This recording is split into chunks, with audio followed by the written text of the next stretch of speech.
morning, and thank you for joining us on Argo News. I'm James Elliott. And I'm Jeremy Hosbine.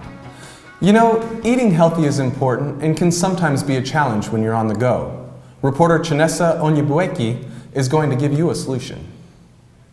Put down that cheeseburger and put down that soda. It's time to start making healthier choices when it comes to your diet. One of the main reasons we opened the cafe was to help create a community of like-minded people that were going to come together and just support each other on that healthy choices that we were making. And so that was one of the main reasons that we initially opened the cafe.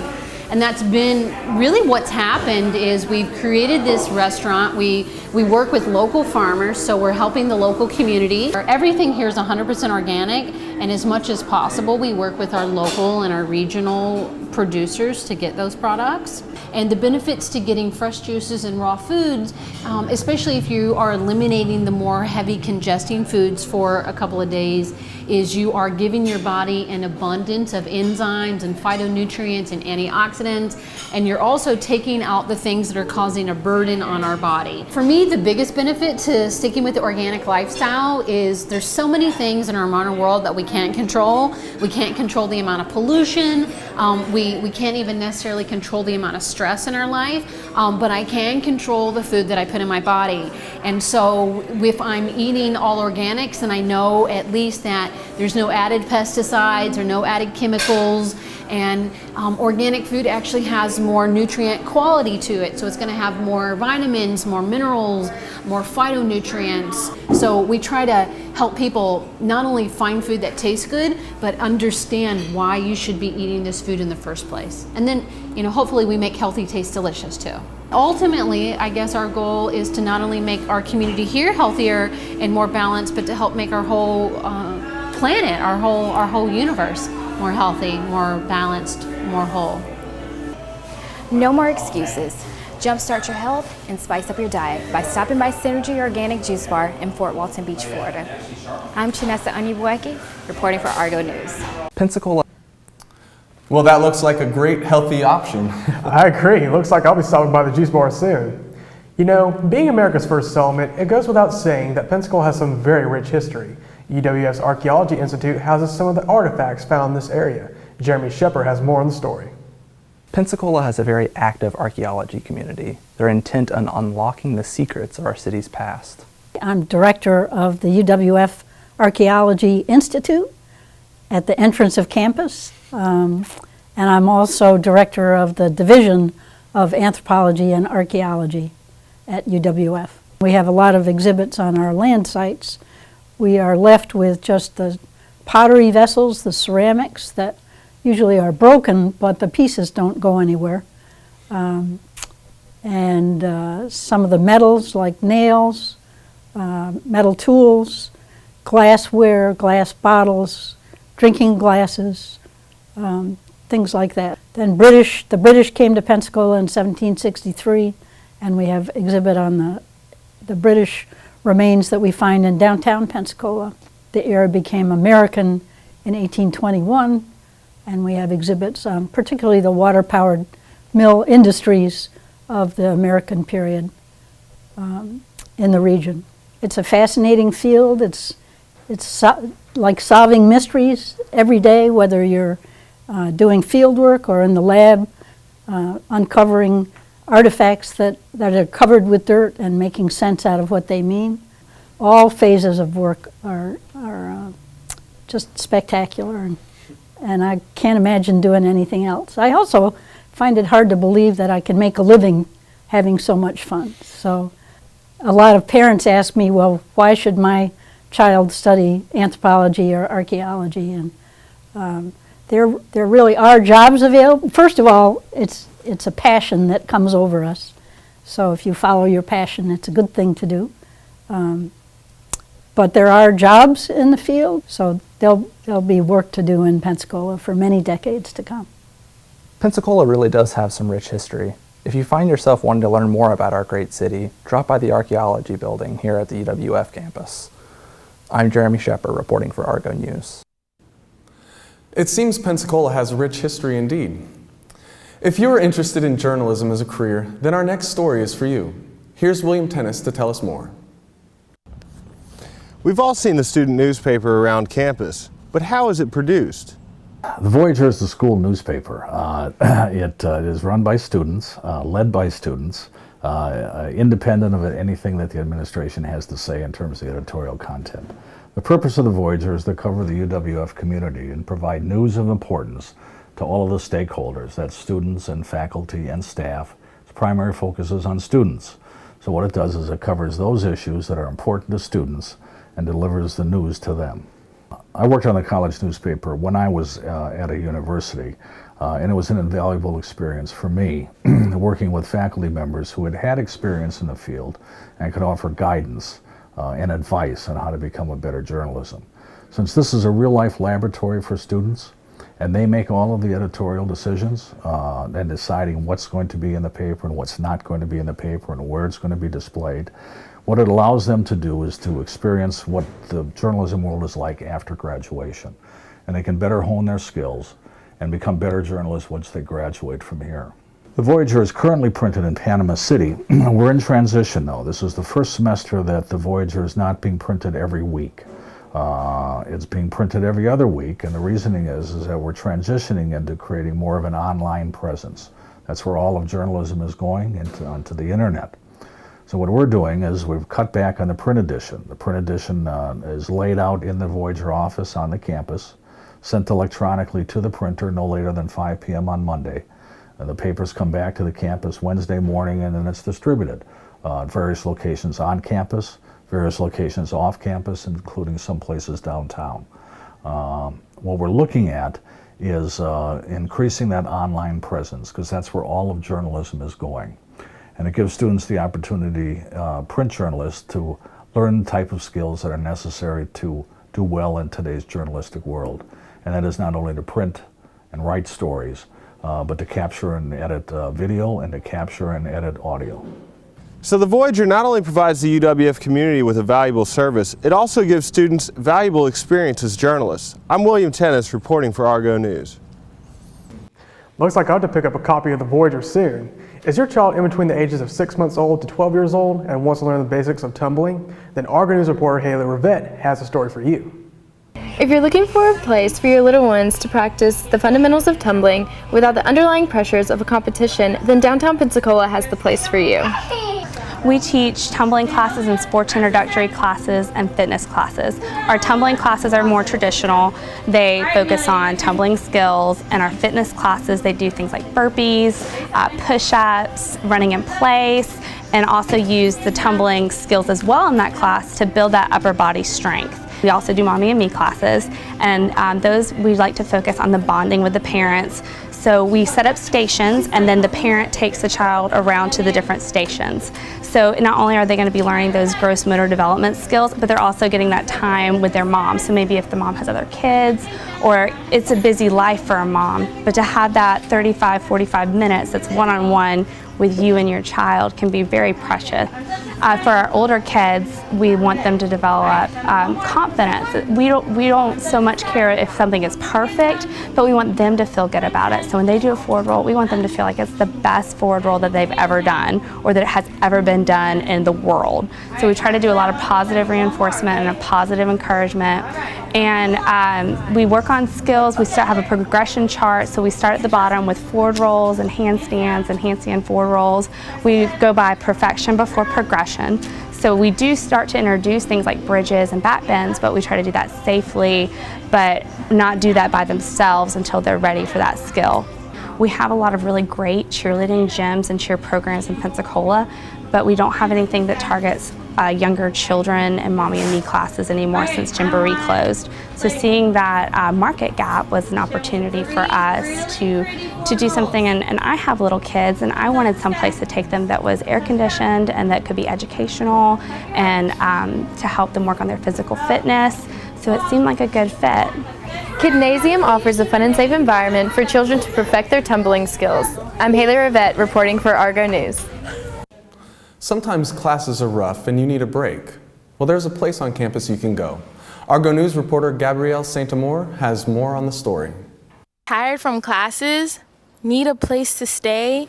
Well, in between classes, the University Commons has a bunch of events and things that you can do. The Commons is a facility where students can come together, they can do their homework in the Great Hall, they can get food in the galley, or they can go to the Knowledge Market. They can also go to the bookstore and they can receive their books. The Commons offers students a chance to get together away from class so they can study, they can get something to eat. They also can get informed on different organizations and how they can contribute to the university through different organizations or different volunteering activities. There are a lot of things that you can do in the Commons. You can rent out video games and play on the Xbox. You can rent out ping pongs and play on the ping pong table. You can also watch TV and get the food that you need. There's also a computer lab where you can do your homework and just chill with your friends in the Commons. We have a multitude of events that go on in the Commons. We have Greek chapters where Greek organizations get together weekly to do their chapter meetings. We have workshops that go on. Today we had a disability awareness workshop. We also have the Campus Activity Board, which does a lot of fun events for the students to get involved and just have fun on campus. With a place like this, why wouldn't you want to come and have fun? I'm Gabrielle Staten-Moore, reporting for Argo News. With the struggles and worries constantly surrounding all of us, we all could definitely use something magical in our lives. It's a good thing there is a place just around the corner where every Friday night holds a little bit of magic. Reporter Betty Pietrozova has more. On the outside, TBS Comics seems like a regular comic shop, but on the inside, it's an exciting world where hopeful dreamers and magic seekers gather to experience a mythical adventure. Friday Night Magic was a program developed by Wizards of the Coast, the people who developed Magic the Gathering, as kind of a way to have an organized play for every week. With the Magic Gathering card game, they give out promos and do demos along those nights to kind of give people a reason to kind of come and play once a week at a particular time and day throughout the nation to play the game. So it's a program that we can adopt into since we are a retailer for Wizards of the Coast, and we've been doing it now for more than 10 years or so. It's a fairly simple game.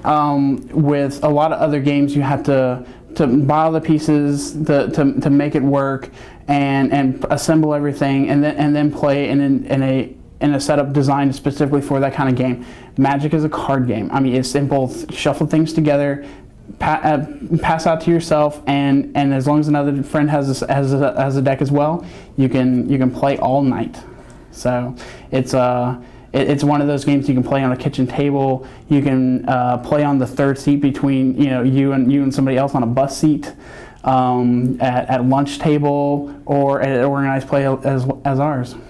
We get a lot of different people coming in doing a lot of different things, whether it's collecting comics, collecting card games, collecting miniature games. A lot of collecting going on around here. But not only with the collecting, we have a large play space in which people can be able to play those games with one another. We do that all week long. Any hour that we're open, anybody can come in and play for free and have a lot of fun. To play Magic the Gathering, you really just need to buy into the game, whether by individual booster packs or starter decks. Knowing a friend who has the game is a great way as well. The only thing you really need is 2 players, 2 decks, and some time to play the game. For anyone looking to get into the game, it's real simple. You just have to find somebody who does play, whether that's at your school, at home, with your friends, or with completely new people. We have an environment here where we have people playing every day, all day, especially on our organized game days. Even if you don't have a deck, even if you don't have any cards to play, and you just want to learn how to play the game, come up, watch a few games, ask questions. People are always willing to answer questions, and that's the beginning steps before they start buying their own cards, building their own decks, and then competing in the tournaments to try to win prizes. They can just play the game for free and have fun as much as they're willing to. Friday Night Magic happens every Friday night at 7 p.m. at TBS Comics on Creighton and 9th Avenue, and is open to anyone looking to play a good game with even better company and have absolutely the best time. I'm Betty Pietrozova, reporting for Argo News. Did you know it's Socktober? Jeremy Hosbine has more on the story. Here in the little town of Baghdad, one elementary school is hoping to bring happiness to the lives of those less fortunate. Socktober is during the month of October, and it's a time to collect socks for cold weather shelters or homeless shelters, but it's also a time to just look where the needs are in your community, whether it's socks or raising money for a specific cause or collecting toiletries for a homeless shelter. It's just a month of giving back. So right now we're collecting socks for all ages of people, and we are collecting toiletries, soap, toothbrushes, toothpaste, just miscellaneous items that people might need for their hygiene care.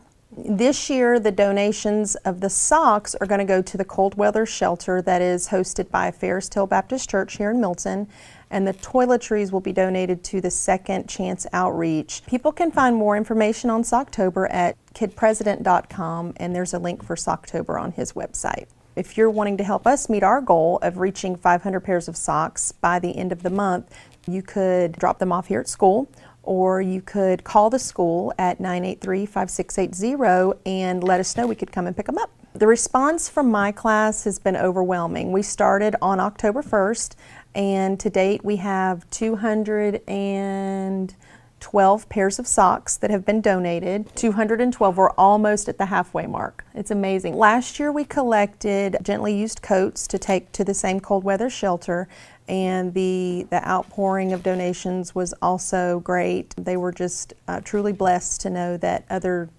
people, even school children, are thinking about others, and I think that's important. Thanks to Kid President and Baghdad Elementary School, the feet of those less fortunate will be a little bit warmer this fall. I'm Jeremy Hosbine, reporting for Argo News. The atomic age of the 40s, 50s, and 60s was an interesting time in American history. The T.T. Wentworth Museum had an exhibit to showcase this unique time. Zachary Hess had a chance to meet with the curator of exhibits. The atomic era was a crazy time. People thought that at any moment the big one could fall out of the sky. The Alert Today, Alive Tomorrow exhibit on display at the T.T. Wentworth Museum in downtown Pensacola gives a unique insight into this time in U.S. history. Well, if you were born in the 40s, the 50s, or the 60s, this exhibit's going to bring back some pretty scary memories of when you were a child and you had to learn how to do duck and cover and what the atomic bomb was.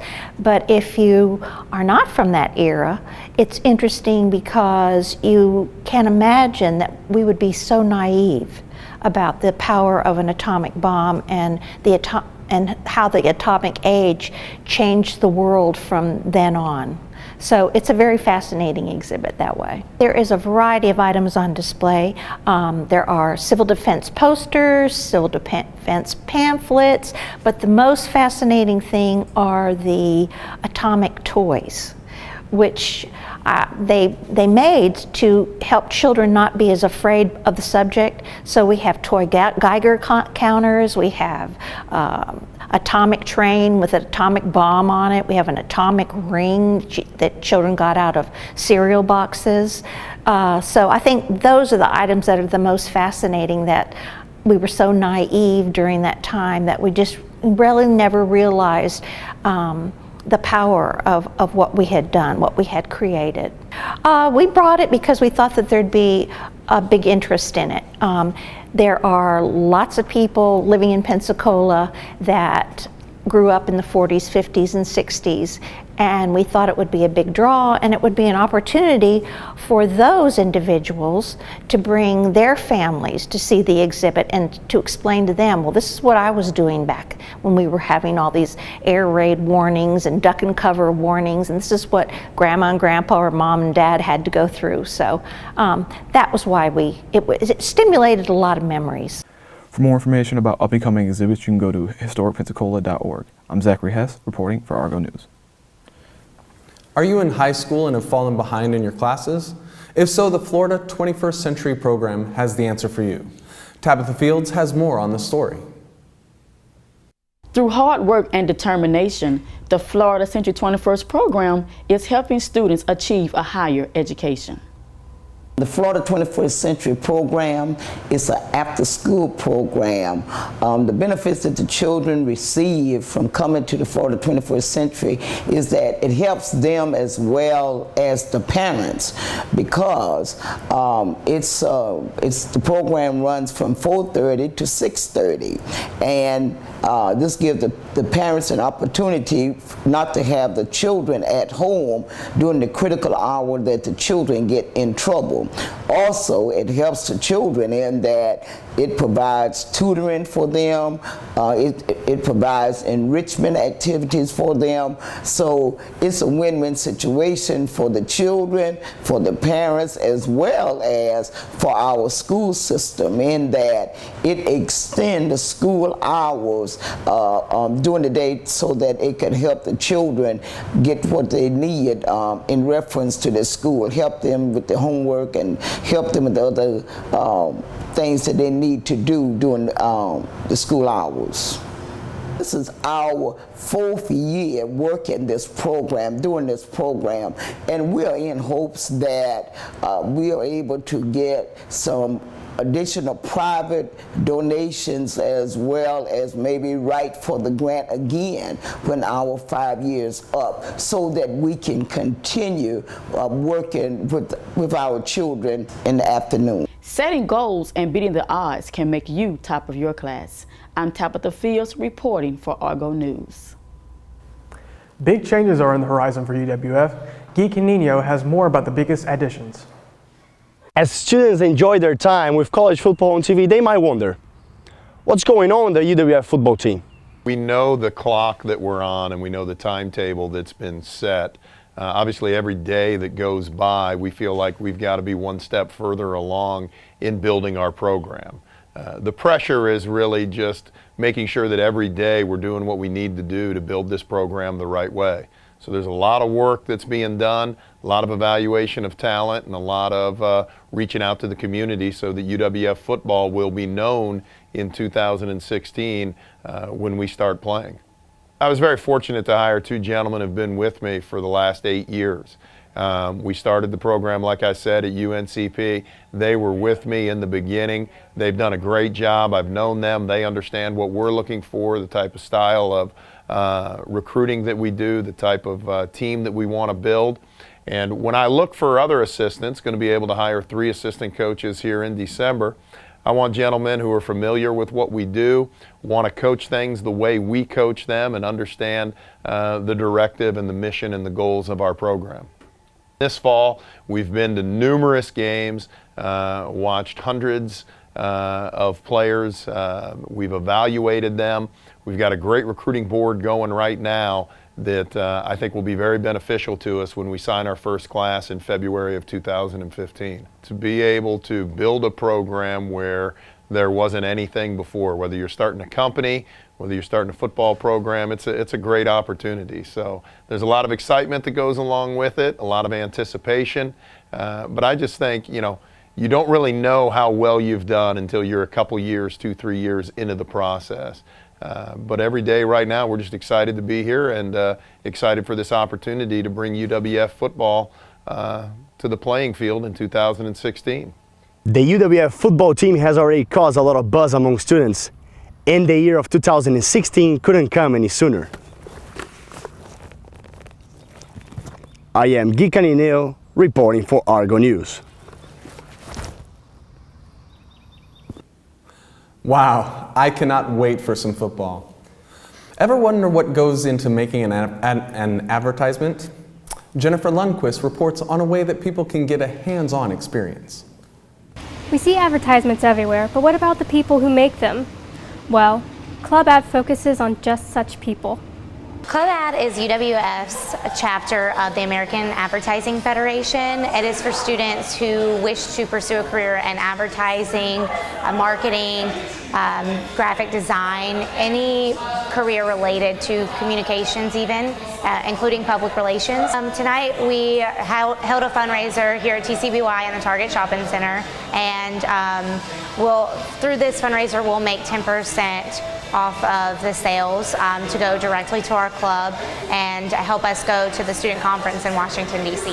We just greeted people at the door as they came in to let them know that, hey, we're doing a fundraiser. If you just mention our club at checkout, then we'll get 10% of your sales. It costs you no extra. Club Ad focuses on other things, though, than competition.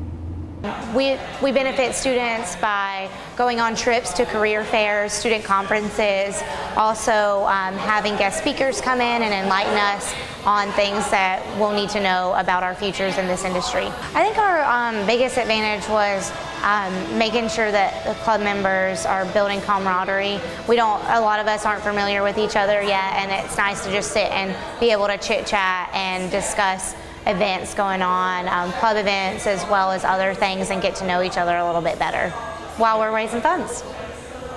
Club Ad meets on a regular basis in Building 36 at UWF. I'm Jennifer Lundquist reporting for Argo News. Well, that sounds like it could be interesting. Looking to make something with your hands? Knowledge News reporter Jack Budarazzi has just the thing for you. Have you ever considered trying out ceramics? Ceramics is something that's been traditionally practiced for thousands of years. It's something that you can either have like a basic bowl like you'd find in your kitchen, or you can have something that's abstract and contorted and made to be this intriguing sculpture. And we've had both of those things come out of our personal ceramics lab here at the UWF. We have had people that come up with crazy things that should have come out of a nightmare that just kind of make you reflect, and we've had things that are just really beautiful pieces that I know for a fact the makers used to be casserole dishes. So it's interesting what you can get. It's something that's incredibly versatile and pliable that we can use to make whatever we want. It's basically mud, and we just bake it into the form we want, and from there you wind up with who knows what. One thing that's really fun and interesting, if anybody has an interest in ceramics but they're kind of timid about it, or they don't have the course load that allows them to take it, we're having with the 321 Design Club, formerly known as the Artery, we are starting workshops, and we'll do workshops with different mediums throughout the department. This upcoming Friday on the 17th of October, I will personally be leading a ceramics workshop that Friday at 5, probably roughly about 2 hours. You get to take home anything you make. We'll cover glazing, we'll cover all the clay, you don't have to bring anything. And when you come in, we will wind up with demos and then helping whoever needs help. It'll be free for members of the 321 Design Club, but it's only $5 for other people that want to come in. So I heavily encourage anybody with any remote interest in ceramics to come try it out, see if it's any fun. The ceramics department is located in Building 82, the Center for Fine and Performing Arts. I'm Jack Budarazzi, reporting for Argo News. Looks like ceramics could be a lot of fun. Speaking of art, the downtown art scene has been causing quite a buzz. Reporter Mark Atkins has more. The Pensacola Museum of Art has always been home to local and regional creativity, but recently it has come to incorporate some of New York City's finest artists. The Guildhall Adventure in the Arts collection is from the Guildhall Museum in East Hampton, New York, and it is on loan to the Pensacola Museum of Art until January 4th. There are a variety of artists featured, spanning over 120 years in art history. It's predominantly American artists. New York City art brings a lot to Pensacola in the sense that this exhibition is fantastic for this area. It's over 71 pieces, and it's spanning such a wide range in art history that it allows people that might not necessarily have the chance to go to New York, to go to the Metropolitan Museum of Art, to go to the Guggenheim, to go to the Met, to see people like Jackson Pollock, Elaine de Kooning, Willem de Kooning, see a little bit of, even earlier on going through social realism and impressionism, but American impressionism, and learn about Hassam, and just learn about regions that they might necessarily not be on view generally to the museum. We have everything from paintings, prints, sculpture. We try to do a very wide range when we book a traveling exhibition of this size because we want to have a little bit something for everyone. From this exhibit, I think the best thing is to obviously spend the most time on the pieces that you gravitate towards naturally, but also to get a chance to see pieces that you might not run right to when you go into the exhibition, but that you stumble upon and you learn that you really appreciate as you learn more while you read the wall text and you really get a better understanding of it, and you might next time you see an exhibition of this nature gravitate to that artist instead. So I think it's a learning experience. The exhibition will be on view until January 4th. It appears the Guildhall has much to offer. I'm Mark Akins reporting for Argo News. It's October, and in case you may have forgotten, it also is Breast Cancer Awareness Month. Argo News reporter James Elliott has more on how you can lower your risk from obtaining this deadly disease. So what is breast cancer, and who is at risk? To define breast cancer essentially, simplistically, is a collection of abnormal malignant cells in the breast tissue. Now, usually there are two to three different types of tissues in the breast. Of course, there's glandular tissue, there's ductal tissue, and there's essentially adipose tissue. And cancers can arise from all three. At this time that I know of, there are no good studies to show that stress would increase your chances of breast cancer. However, I do know that lower socioeconomic groups usually have a higher incidence of breast cancer more than the higher socioeconomic groups. Thus, one can infer that there's a higher stress level in the lower socioeconomic groups, which would also say that there might be a link between stress and breast cancer. Some things you might be able to accomplish to decrease your risk of breast cancer would be: 1, breastfeeding. Breastfeeding after childbirth for over a year can reduce your chances of breast cancer. Exercise can also reduce your risk of breast cancer. There are hormonal therapies after you go through menopause that can increase your chances of breast cancer. Thus, if you take an estrogen and progesterone after menopause, this will also increase your risk of breast cancer. Doctors are working hard to combat this deadly disease, but you can help. To learn more about breast cancer, please visit bcrfcure.org. I'm James Elliott reporting for Argo News. Well, that is a great way to help out. I agree. Well, that wraps it up for today. Thanks for joining us. I'm James Elliott. And I'm Jeremy Hosbein. Have a great day.